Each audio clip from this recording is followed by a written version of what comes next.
Saudações pessoal, sou o professor Sérgio da disciplina de Física. Para quem está conhecendo o canal nesse momento, seja muito bem-vindo. Para quem já está acompanhando nossos conteúdos, seguem aqui meus agradecimentos, tá bom? Hoje vamos estudar um pouco sobre os medidores elétricos, que são usados cotidianamente por muitas pessoas, né?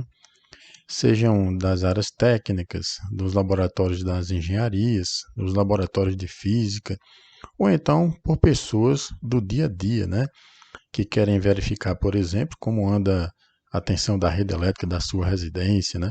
Ou pelos técnicos que fazem consertos de aparelhos eletrônicos, né?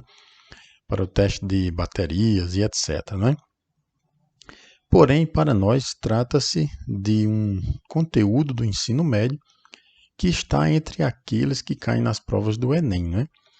Então, para a gente é um conteúdo bem importante, né? E para as pessoas em geral, que não estão necessariamente estudando para provas do Enem ou para a conclusão do ensino médio, também são informações preciosas, né? Informações que elas precisam entender no seu dia a dia, no seu cotidiano, tá bom?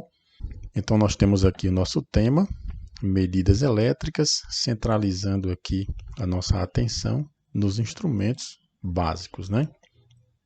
Olha só, os medidores elétricos analógicos, que são aqueles de ponteiro, né? São constituídos por um galvanômetro, cuja funcionalidade se baseia na ação da força magnética, ou melhor dizendo, né, de um binário de forças magnéticas, e que esse binário provoca uma rotação parcial de uma bobina, resultando na deflexão de um ponteiro. Bom, alguém pode dizer assim, professor, eu não entendi, foi nada do que se falou agora aqui, né? Bom, então, vamos agora entender passo a passo o que significa cada uma dessas informações e também o que vem a ser esse tal do galvanômetro, né? E como ele funciona de verdade. Bem, antes de prosseguir aqui na tela e mostrar para vocês as informações, cientificamente falando, né, eu preciso dizer que um galvanômetro é um instrumento capaz de medir pequenas quantidades de correntes elétricas e também é capaz de medir baixos valores de diferença de potencial, ou seja, de tensão elétrica, né? E que esse galvanômetro ele pode ser de dois tipos, né? Um tipo que nós chamamos de bobina móvel, galvanômetro de bobina móvel, e um outro tipo que nós chamamos de galvanômetro de ferro móvel, né? No nosso estudo agora, o que nos importa, né, o que nos interessa é conhecer o galvanômetro de bobina móvel. Então, vamos lá ao nosso estudo, né? Vamos iniciar a partir de então, e que vocês fiquem com a atenção bem focalizada aqui nas informações que serão passadas, tá bom? Então, olha só. O que nós temos aqui na figura é um ímã permanente, né? Claro que a gente não encontra ímã natural que tenha um formato como esse. Isso aqui, evidentemente, é uma coisa industrializada, né? Então, todo ímã, independentemente que seja um ímã natural ou um ímã artificial, qualquer que seja o ímã, em qualquer área do conhecimento que você possa deparar-se com ele, ele tem um polo norte e um polo sul magnético. Esses dois polos norte e sul estão presentes em 100% de qualquer ímã, né? Não existe nenhum ímã que tenha apenas um polo norte ou apenas um polo sul. Isso não existe, tá? O que existe é o que nós chamamos de dipolo magnético. Dipolo significa dois polos, polo norte, polo sul. Monopolo magnético é o que não existe, né? Monopolo seria um único polo, tá bom? Bem, eu vou ampliar um pouco aqui essa figura, né, para deixar um espaço melhor para a visualização das figuras aqui que eu vou mostrar para vocês. Então, vou fazer um corte aqui nesse desenho, tá bom? Então, vamos lá. Bom, ampliando aqui um pouco, né? Entre o polo norte e o polo sul de qualquer ímã, ocorre a manifestação de um campo magnético, né? Forma-se um campo magnético. Esse campo magnético nós representamos através dessas linhas que aparecem aí na figura, né? Que nós chamamos de linhas de indução magnética ou linha de campo magnético, né? Então, essas linhas de indução são representações gráficas, né, que nos permitem compreender como o campo magnético está se comportando no espaço aqui, no caso entre os polos do ímã, né? Essa região que vai do polo norte ao polo sul, né? Então, essas linhas de indução, elas partem do polo norte e migram até o polo sul, saem do norte e chegam no sul. Não existe nenhum ímã que tenha as linhas de campo magnético partindo do sul para o norte, tá? Não existe. O que existe é a linha de campo magnético que parte do norte para o sul. Então, esse aqui é o modelo físico, né, que a gente utiliza para representar o que está ocorrendo aqui no espaço, né? É claro que informações mais profundas, né, existirão no estudo específico do eletromagnetismo, né? Como aqui nós vamos apenas fazer uso das informações para compreender o funcionamento do galvanômetro, então nós não vamos aprofundar alguns detalhes agora, mas lá nas aulas sobre eletromagnetismo nós vamos ter um conhecimento mais afinado sobre o que está acontecendo aqui entre esses polos do ímã, tá? Bom, na sequência nós vamos inserir uma espira, né? Essa espira aqui de fio, que nós podemos chamar de quadro, né? Que na verdade é uma espira com formato retangular. Depois vocês irão compreender por que é importante ter o formato retangular nessa situação aqui, né? Como você vê aí na figura. Esse é o nome que nós damos para a espira, né? E vamos fazer com que essa espira seja atravessada por uma corrente elétrica, né? Claro que para isso nós precisaremos de uma fonte de tensão, né? Que nós temos aí as duas pilhas em série, representando a fonte de tensão, e nós vamos ligar os terminais dos polos dessa pilha aos terminais da espira, né? Então, veja bem, evidentemente, nós estamos aplicando uma diferença de potencial nos terminais da espira, ou seja, uma tensão elétrica nos terminais da espira. Quero lembrar que isso aqui é apenas simbólico, né? Porque se nós fizéssemos isso aqui na prática, estaríamos colocando as duas pilhas em curto-circuito, né?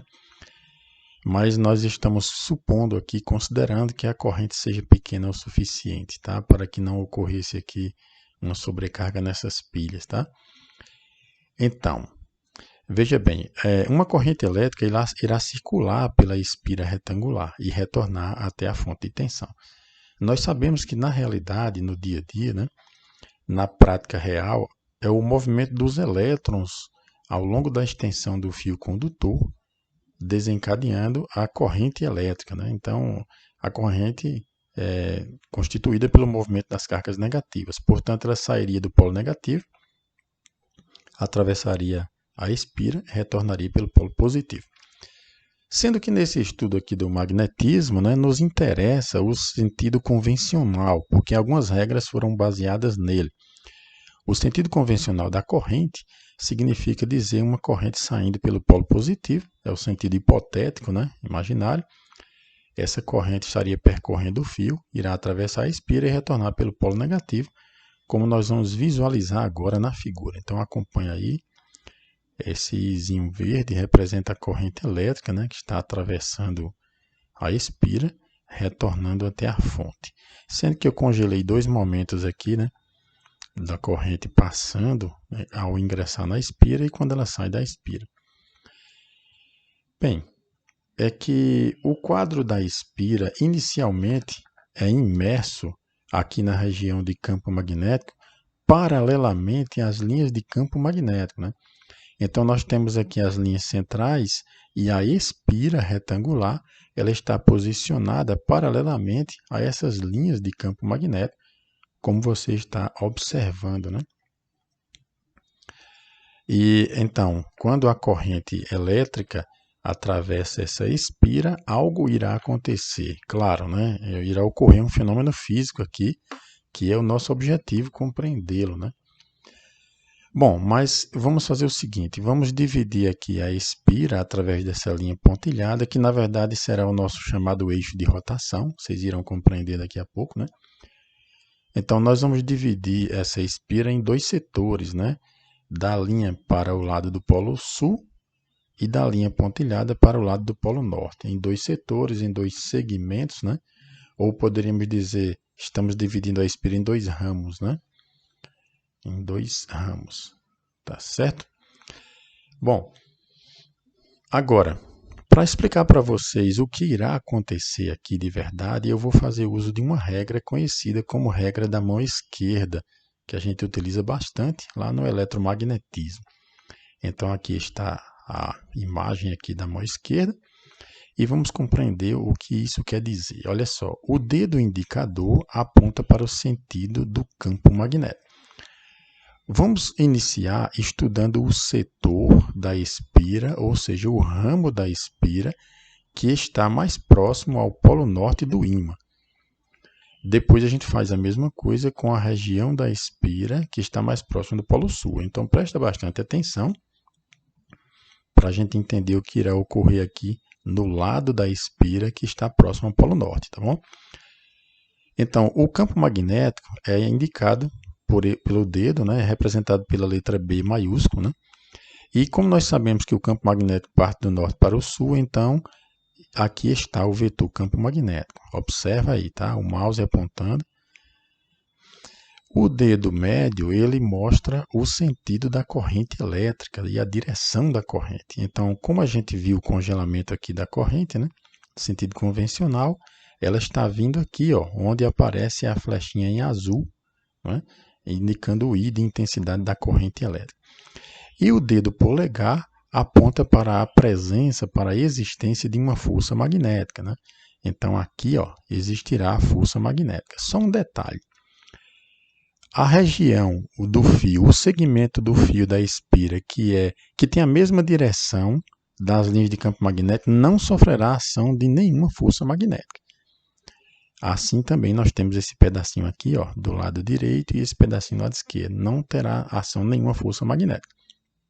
Porém, o trecho do fio aqui, esse intervalo do fio da espira que o mouse está mostrando, tá?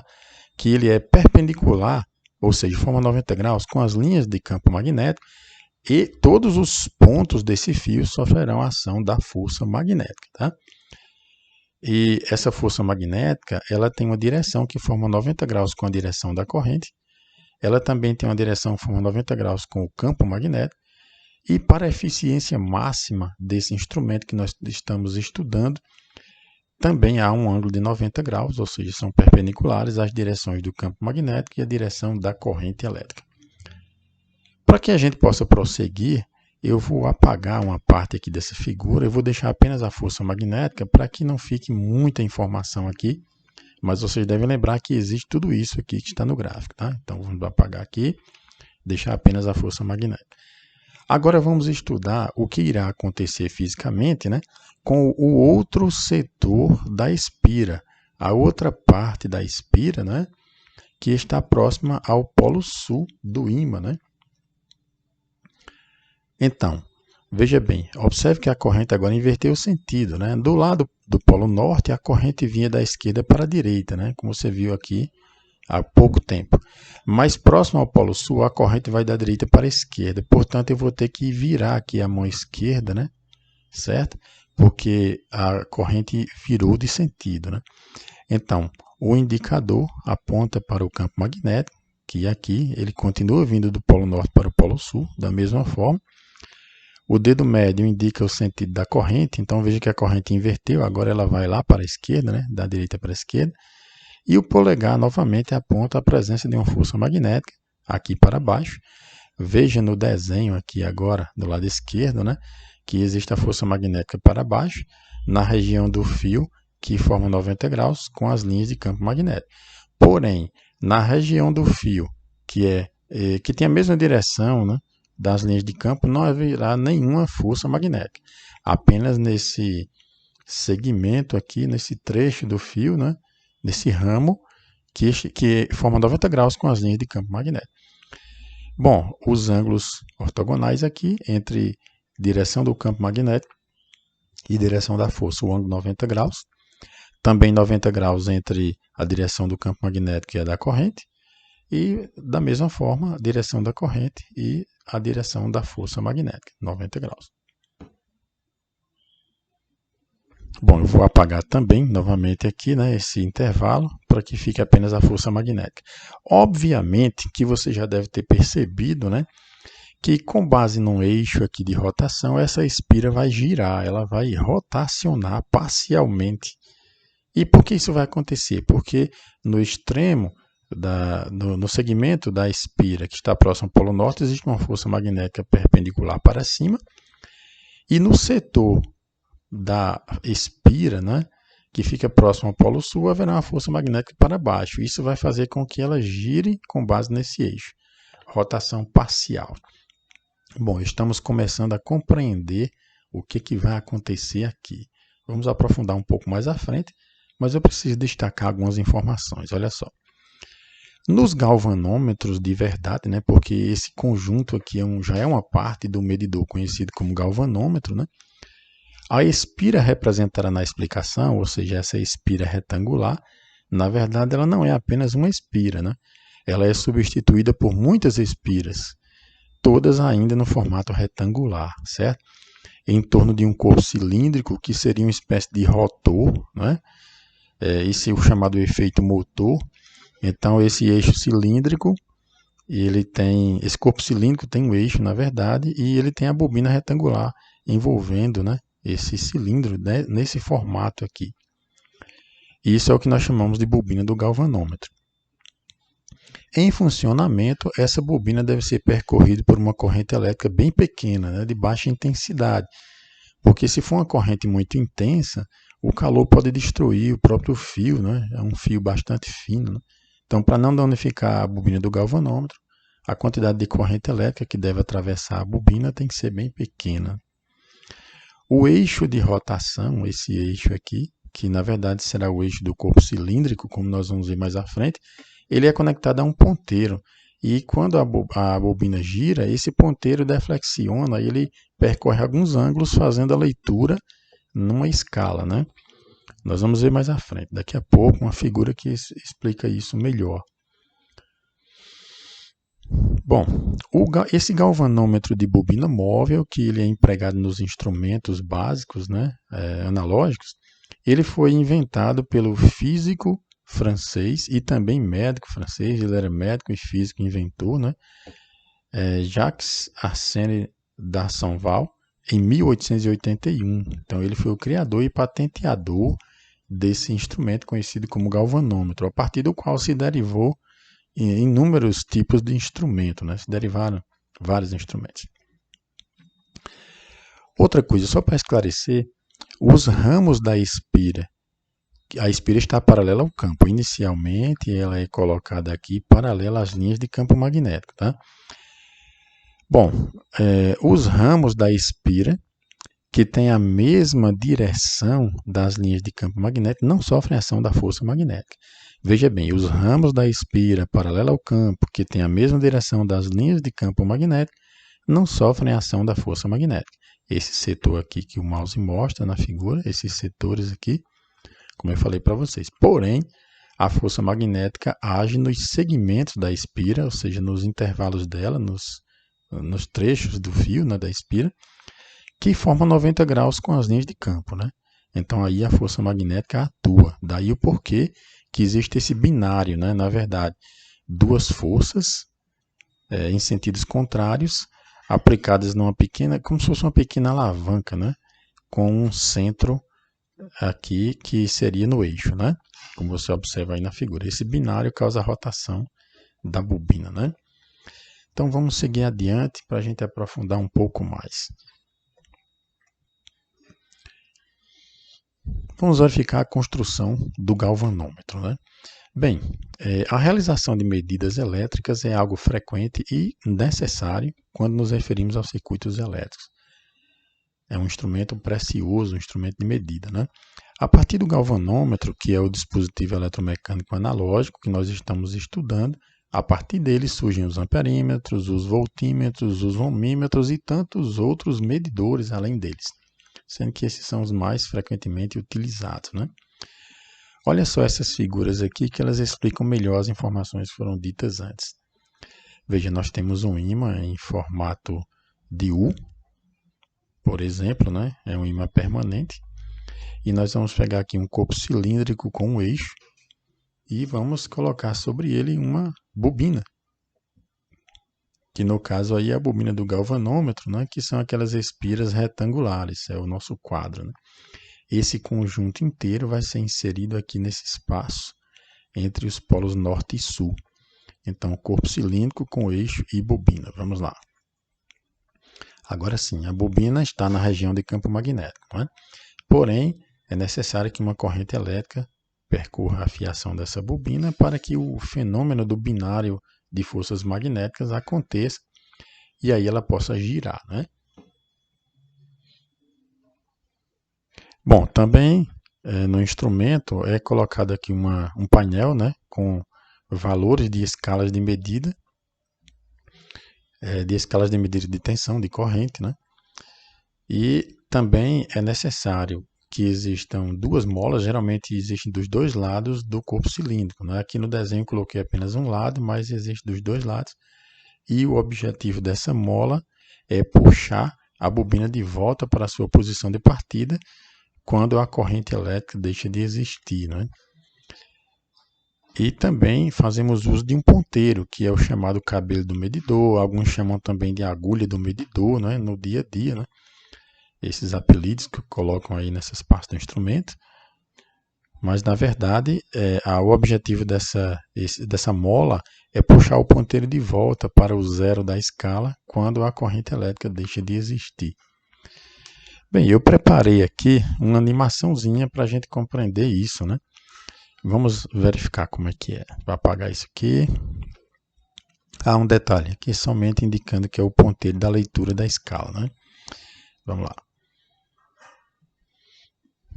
Pronto, aqui nós temos aqui um pequeno trecho onde a gente vai verificar uma animação resumindo as informações que eu falei para vocês. Então nós temos a fonte de tensão, sendo que a quantidade de corrente que vai atravessar a bobina do galvanômetro será controlada por uma resistência variável. Então nós temos aí o mouse mostrando uma pequena resistência variável, né? Uma corrente elétrica, a gente vai considerar aqui o sentido convencional, o sentido imaginário. Ela sai da pilha, no caso aí é a fonte de tensão, vai percorrendo os fios e aqui, na forma como está na figura, essa corrente terá que enfrentar uma resistência bastante elevada aqui e ela vai chegar muito fraca ou praticamente zero. Poderia ser, né? Claro que esse outro terminal a gente ligaria no polo negativo e para quem compreende um pouco sobre o circuito, que está compreendendo o que estou falando, né? Seria o aterramento. Bom, mas então a corrente elétrica ela é fraca o suficiente para fazer com que o binário de força não seja suficiente para deflexionar o ponteiro ao longo da escala. Eu vou dar aqui o play, não é?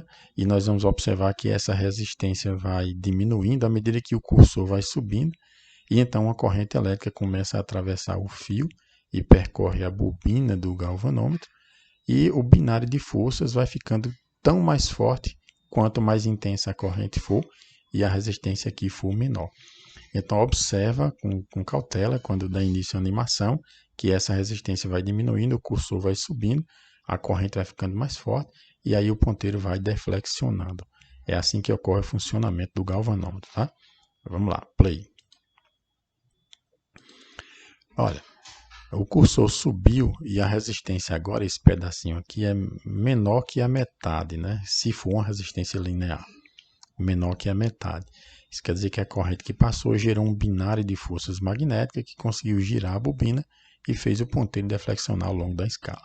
Então vamos zerar aqui a escala, veja que a resistência agora ficou alta novamente e vamos dar o play, olha só. Bom, então o ponteiro agora foi até o extremo da escala do outro lado, quando a resistência aqui praticamente ficou zero, porque a corrente que vem pelo fio não encontrará nenhuma resistência, ela passará direto agora, e então a corrente será maior o suficiente para que o binário de forças magnéticas consiga deflexionar o ponteiro até o final da escala, né? Então vamos verificar só mais uma vez aqui, eu vou zerar, voltar o ponteiro, veja que a resistência subiu outra vez, e vamos dar o play. Olha só, corrente pequena, deflexão menor, corrente mais intensa, deflexão maior, e corrente até lá no final da escala. Então, essa é a corrente máxima que deve atravessar a bobina do galvanômetro, né? correntes maiores que essa, né, fará com que o fio da bobina aqueça o suficiente a ponto de ser destruído, né? Então vou zerar. Vamos lá, voltando aqui e somente mais uma vez a animação. Pronto, até aqui e zeramos, né? Bom, observe as informações seguintes. A máxima corrente que deve percorrer, agora são informações matemáticas, tá? Serão envolvidas no cálculo. A máxima corrente que deve percorrer o galvanômetro, não mais que essa, simbolizada por IG, corrente do galvanômetro, é conhecida como corrente de fundo de escala e é a máxima que ele deve suportar, e geralmente essa corrente é de valor bem pequeno, né? Na ordem dos miliamperes ou muitas vezes também na ordem dos microamperes, né? Então são correntes realmente bem pequenas, tá? A resistência do fio da bobina do galvanômetro é a própria resistência do galvanômetro, né? Como é apenas um fio, embora existam várias espiras, é uma resistência bem pequena. Então nós simbolizamos por RG essa resistência do galvanômetro, né? Nos esquemas elétricos, nós sempre utilizamos símbolos gráficos, né? E para o galvanômetro, a gente usa esse símbolo aqui, ó. Tá certo? Esse é o símbolo mais preciso, mais precisamente correto, do instrumento galvanômetro. Mas também temos uma forma simples, né? Que é essa outra aqui da direita, né? Que não é o símbolo 100% correto, mas ele é usado também em problemas de questões do Enem, em livros de física, em esquemas eletrônicos. Algumas vezes o símbolo fica de uma maneira mais simplificada, né? Se bem que o símbolo melhor é esse da esquerda aqui, tá? Bom, aqui nós temos a foto, a imagem, né? O desenho, na verdade, de um multímetro. Esse multímetro é um instrumento de ponteiro que usa no seu interior um galvanômetro. Então a gente vê aqui uma escala semelhante a essa aqui. A gente vê que aqui dentro, ó, tem um conjunto eletromagnético como esse aqui, eletromecânico, né? Que tem o cilindro, o eixo de rotação, a mola, o ponteiro, tudo conectado. Então, na verdade, aqui dentro tem um galvanômetro igualzinho a esse, né? Sendo que esse instrumento, conhecido como multímetro, ele não lê apenas pequenas correntes elétricas e pequenas tensões. Ele tem escalas aqui, ó. E essa chave seletora, ela escolhe que instrumento você quer utilizar, porque o multímetro são vários instrumentos em um só aparelho, né? Então ele mede corrente, olha só, ele mede tensão elétrica contínua, essa escala em branco aqui, toda essa escala em branco é uma escala de tensão contínua, e ele mede tensões muito maiores do que o galvanômetro sozinho seria capaz. Ele também mede tensão alternada, veja essa escala em vermelho. Ele pode medir correntes elétricas também, que podem chegar a ser valores maiores que o galvanômetro sozinho. Ele também mede resistência elétrica, né? Então veja que é um instrumento que faz medidas, né, de várias formas, né, e não apenas como um único galvanômetro. Bom, mas se dentro dele existe um galvanômetro, significa dizer que existe algo a mais que faz com que o galvanômetro consiga ser adaptado a ponto de realizar essas outras medidas, né? É claro que nesse instrumento também existem outras medidas, como medidas de diodo, né, de transistores e outras coisas mais que não será o nosso foco agora, para a gente compreender como significa, né? Bom, vamos adiante. Como transformar esse galvanômetro em um amperímetro? Bem, voltando aqui à tela, nós vamos estudar um pouco como se formam os amperímetros, que medem correntes maiores que os galvanômetros, e como se forma o voltímetro, né? Ou seja, o que é que nós fazemos com o galvanômetro para que ele se transforme num amperímetro, que é um medidor de correntes mais elevadas do que ele é capaz, e como também transformá-lo em um voltímetro, né? Para que ele consiga medir tensões bem maiores do que os milivolts ou microvolts que ele poderia medir, né? É claro que existem muitos outros instrumentos, né? E as informações são muitas, então nós vamos nos deparar com esses dois instrumentos, o voltímetro e o amperímetro agora, né? O ohmímetro, o otímetro e tantos outros mais, a gente deixa para outro momento, né? Vamos lá. Como é que é o amperímetro, o medidor de corrente? Bem, para medir correntes elétricas maiores do que a corrente de fundo de escala, que é aquela máxima do galvanômetro, né? Nós usamos o amperímetro, né?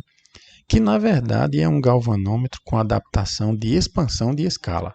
E nós vamos ver como é que essa adaptação acontece. E esse amperímetro é um galvanômetro que faz uso de uma resistência de desvio, aqui é a palavra shunt, do inglês, que quer dizer desvio, né? Daí a sigla RS, né? Essa resistência shunt ela é de elevada precisão, né? Então a margem de erro é mínima possível para essa resistência, para que o medidor tenha eficácia, né? Seja mais preciso, né? Bem, vamos analisar aqui uma coisa. Esse é o símbolo de um galvanômetro, né? Um simples galvanômetro.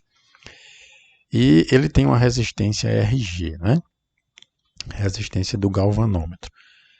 Para medir correntes maiores do que ele seria capaz de suportar, nós colocamos em paralelo uma resistência de desvio, de tal maneira que a corrente que chega ao instrumento, ao encontrar esse ponto de conexão, ela se divida porque ela vai encontrar caminhos alternativos. Uma parcela vai atravessar o galvanômetro, que é aquela bobina móvel que a gente viu agora há pouco como é que funciona, e outra parcela de corrente, que é a parcela maior, vai atravessar o resistor de desvio, né? Então, essas duas correntes vão se encontrar aqui do outro lado e vão sair do instrumento, né? Bom, mas eu posso ter uma situação aqui, por exemplo, da seguinte forma. Digamos que o galvanômetro só consegue ler até 10 miliamperes, 0,01 ampere. Mas se o instrumento ele está sendo utilizado para medir uma corrente de 1 ampere, que é muito maior que 0,01, apenas 0,01 vai atravessar o galvanômetro, que seria a corrente de fundo de escala, o restante vai desviar, de tal maneira que somando as correntes IG mais as correntes IS, seja igual à corrente que atravessou o instrumento total. Então, o conjunto galvanômetro em paralelo com resistência de desvio, esse conjunto é o que nós damos o nome de amperímetro, né? Mas nós podemos ter várias resistências de desvio, de tal maneira que a gente possa obter várias escalas de medida de corrente. Então, olha como seria.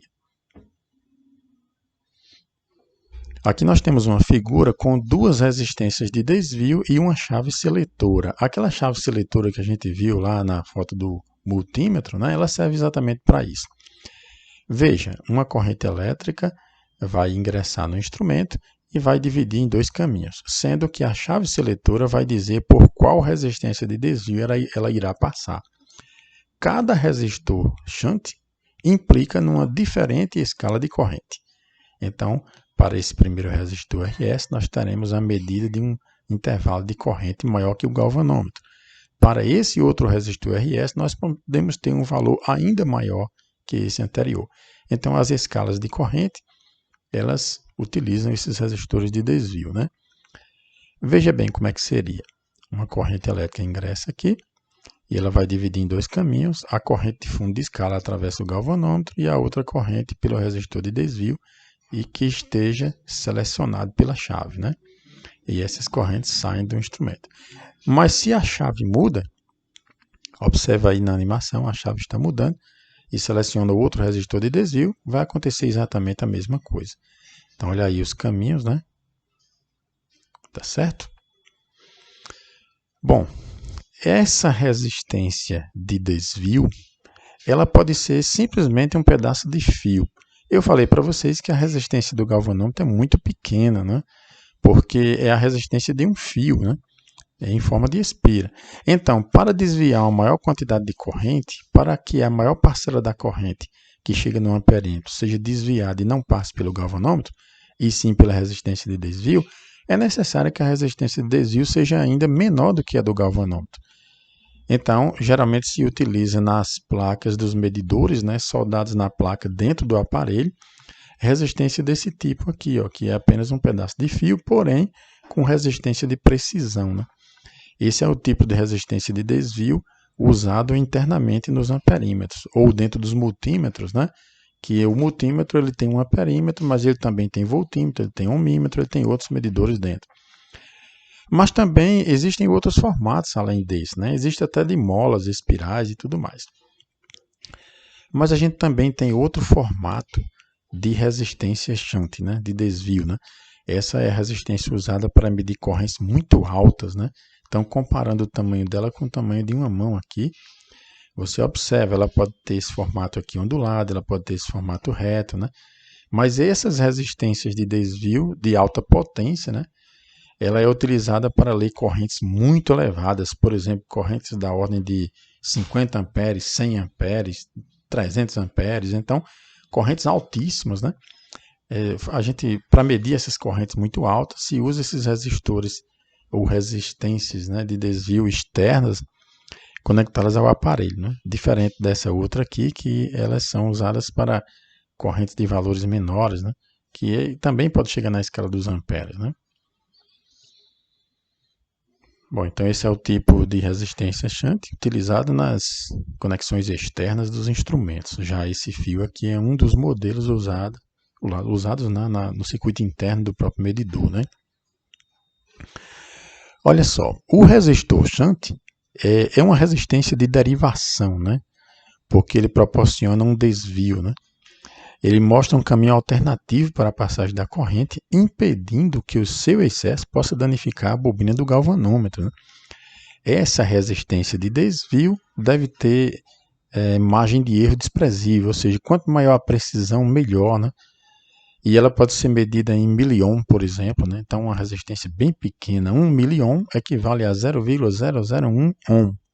Veja como é pequeno esse valor da resistência, né? Se o galvanômetro tem fundo de escala 0,01 ampere, por exemplo, né, seria o 10 mA, no máximo que pudesse atravessar o galvanômetro fosse 10 mA, mas se o amperímetro precisa medir 1000 mA, que seria 1 ampere, é claro que se tivermos apenas o galvanômetro, ele será destruído pelo excesso de corrente. Mas como nós temos a resistência de desvio, né, ela estaria desviando 0,99 ampere, e 0,01 atravessaria o galvanômetro, seria sua corrente de fundo de escala, né? Somando as duas correntes, nós temos a corrente total medida pelo amperímetro, né? Ou seja, a corrente máxima que poderia ser medida pelo amperímetro seria 100 vezes a corrente de fundo de escala, porque a corrente 0,01 ampere, que é a corrente de fundo de escala do galvanômetro, 100 vezes maior, multiplicada por 100, seria 1 ampere que ingressou no medidor, que é o amperímetro, né? Através dessa relação, a corrente a ser medida vale N vezes a corrente do galvanômetro. É assim que se usa, né, a lógica para construir aquelas escalas, né, de medida. Nós temos uma relação matemática para o galvanômetro bastante importante, aliás, para o amperímetro, né, de bastante importância, que é essa relação aqui. Olha só, essa corrente I é a corrente que será medida pelo amperímetro. Com certeza ela é um valor bem maior que a corrente do galvanômetro, que é a máxima que o galvanômetro suporta, né? IG é a corrente do galvanômetro máxima, chamada de corrente de fundo de escala. Esse número 1 é uma constante da própria fórmula, né? RG é a resistência elétrica do galvanômetro, que é a resistência da bobina. E RS é a chamada resistência de desvio, né? Que é uma dessas aqui. Bom, essa pode ser chamada de fórmula do amperímetro, né? Não vou mostrar a dedução matemática aqui, porque vai ficar muito longo esse vídeo, né?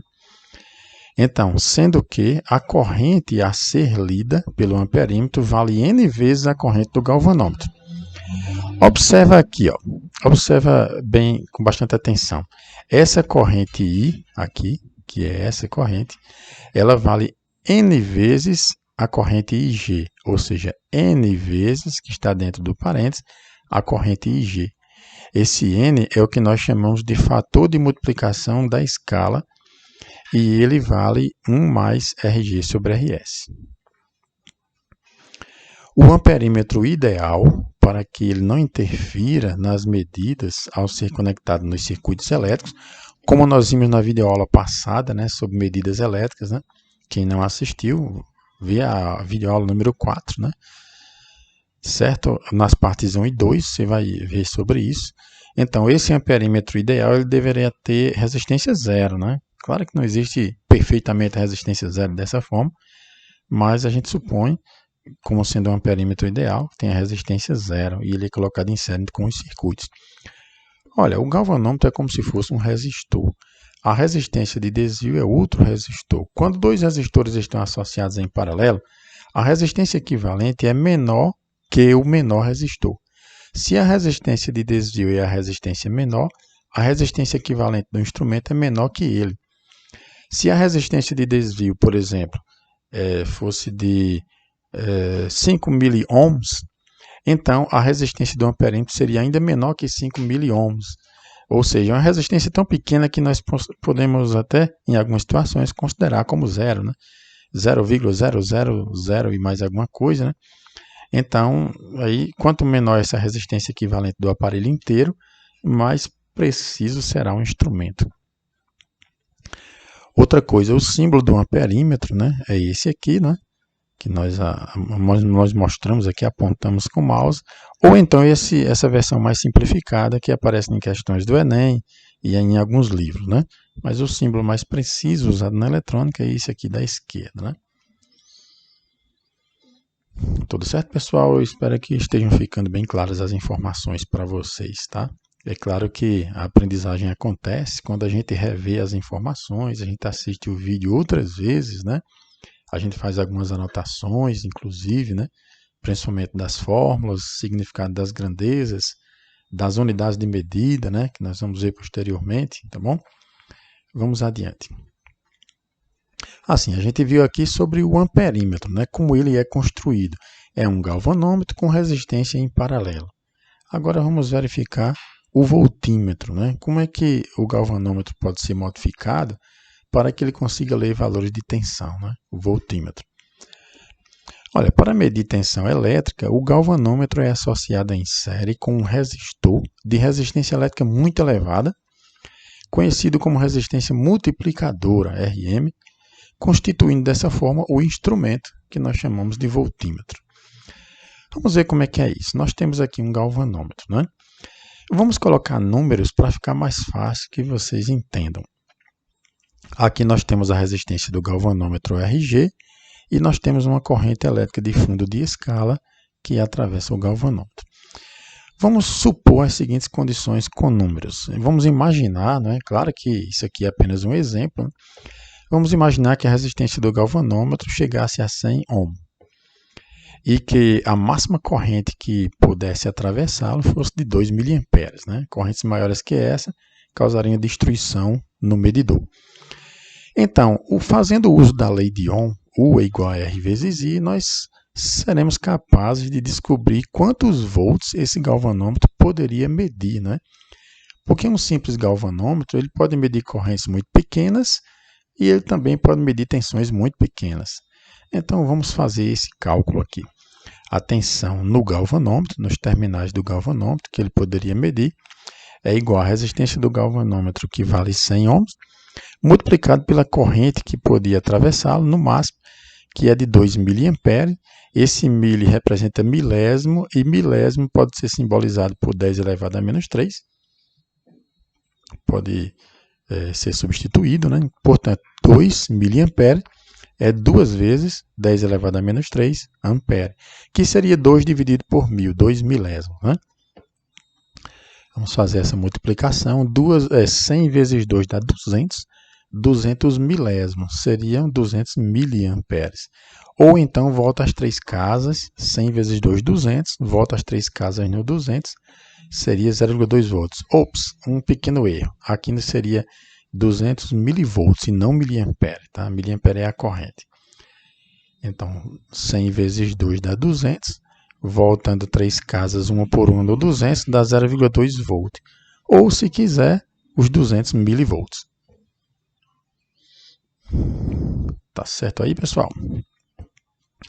Bom, então o galvanômetro nessa situação funcionaria como um voltímetro que mede de 0 até 200 milivolts, ou de 0 até 0,2 volt. E aqui seria a tensão que ele estaria lendo em seus terminais, a tensão UG.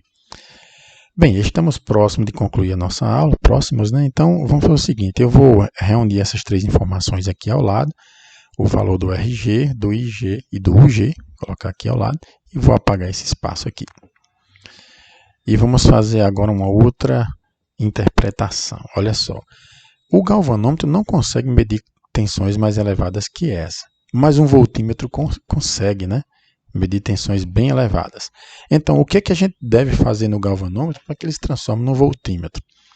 Bem, a gente vai ampliar a escala de tensão. Vamos colocar outro número aqui só para nossa interpretação. Suponhamos que nós quiséssemos medir uma tensão de até 1000 volts e não apenas 0,2 volts. O que é que eu deveria fazer com esse galvanômetro? Bom, olha só, eu teria que associar o galvanômetro em série com a resistência bem elevada, chamada de resistência multiplicadora. Até porque, sendo o RG a resistência do galvanômetro e IG a máxima corrente que pode atravessar o galvanômetro e, portanto, também atravessará a resistência multiplicadora, eu preciso lembrar que nos terminais do galvanômetro eu teria no máximo a tensão UG, que seria essa daqui de 0,2 volts. Porém, nos terminais da resistência multiplicadora, eu teria um valor de resistência bem mais elevado.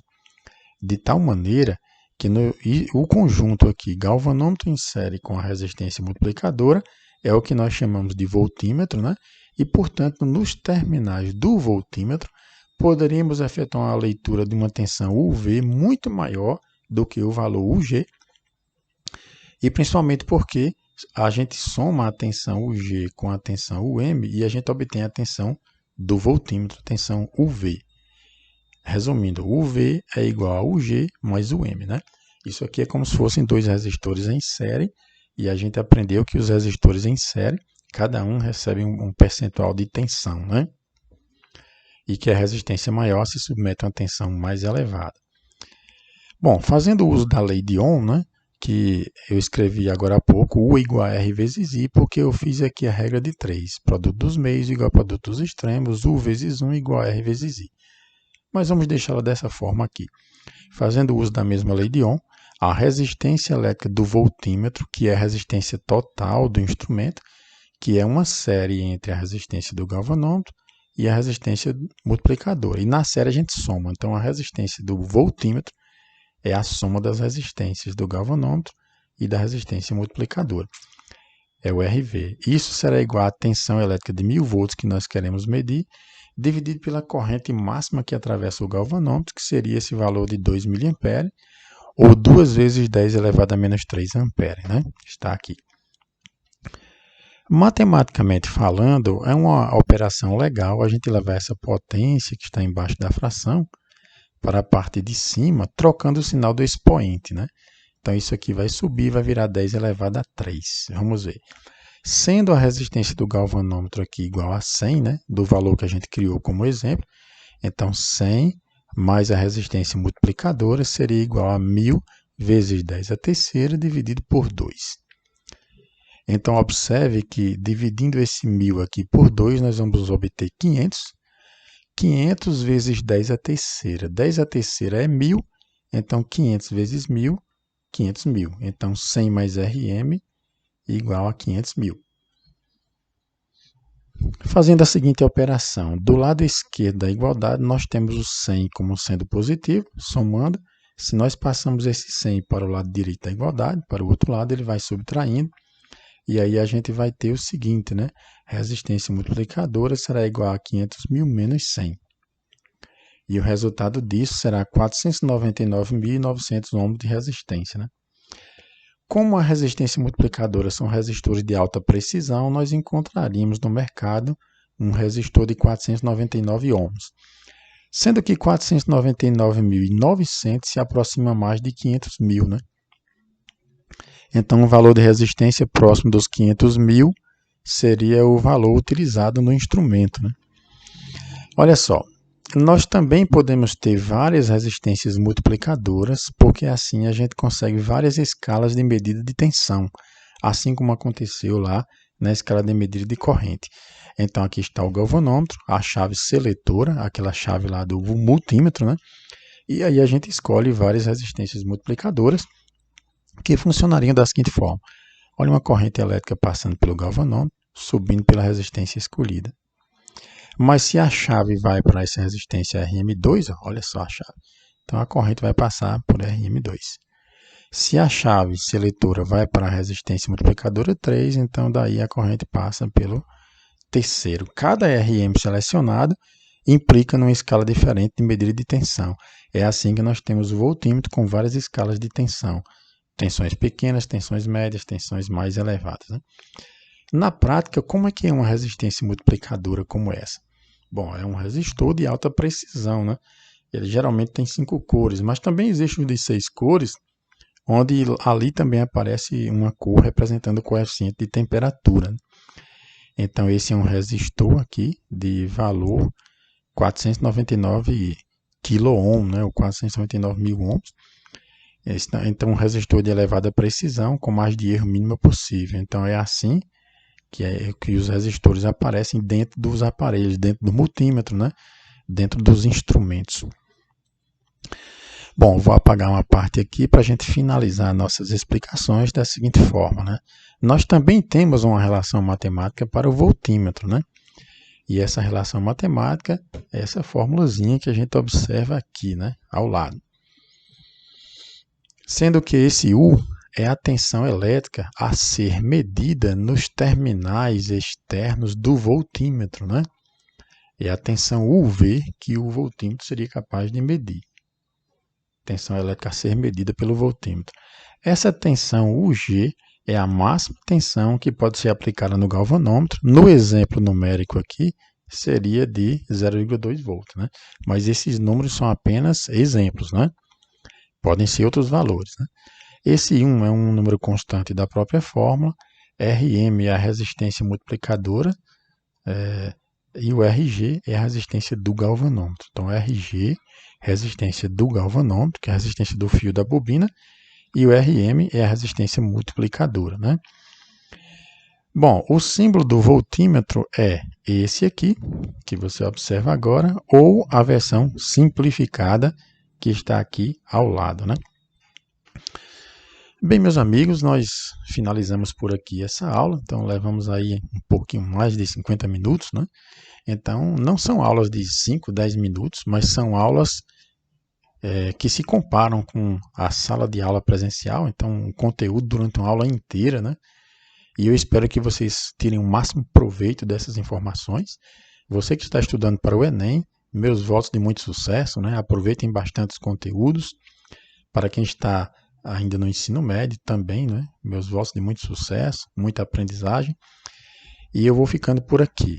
Porém, eu quero informar que não deu tempo a gente fazer exercícios aqui, mas nós teremos em breve um vídeo com exercícios sobre todas essas informações que nós vimos aqui sobre os instrumentos de medida, né? Então, pessoal, obrigado por tudo e até a nossa próxima videoaula.